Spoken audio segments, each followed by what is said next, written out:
పరిష్కారం అనుకోకండి, అది కామా మాత్రం, అది ఫుల్ స్టాప్ కాదు. వాళ్ళు లేవనెత్తిన డౌట్లను మళ్ళీ క్లారిఫికేషన్ పేరు మీద మళ్ళీ వెనక్కిస్తాడు. ఎందుకంటే మోడీ గారి మనగడ చంద్రబాబు నాయుడు గారి మీద ఉంది, చంద్రబాబు నాయుడు గారి మనగడ గోదావరి బంకచర్ల మీద ఉంది. ఇవన్నీ నదుల అనుసంధానం లాగా రివర్ ఇంటర్లింకేజ్ లాగా ఇదంతా పొలిటికల్ ఇంటర్లింకేజ్ ఉన్నది. అందుకోసమని ఇది మన తెలంగాణలో కడుతున్న ప్రాజెక్టులు కానీ తెలంగాణకు కేటాయించిన నీళ్లను పక్కాగా లెక్కలు రాసి మన కేటాయింపులు జరిగినప్పుడే ఈ సమస్యకు పరిష్కారము.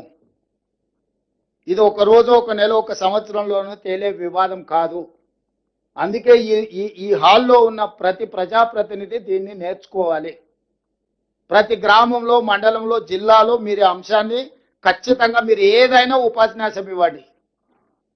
ఒక 5 నిమిషాలు ప్రజలకు ఇది వివరించాలి. ఏ విధంగా చంద్రశేఖరరావు గారు తెలంగాణ రైతులకు ద్రోహం చేసిండో, రాష్ట్రం వచ్చిన తర్వాత కూడా మన నీళ్ళని ఎట్లా ఆంధ్రప్రదేశ్కు తాకట్టు పెట్టిండో.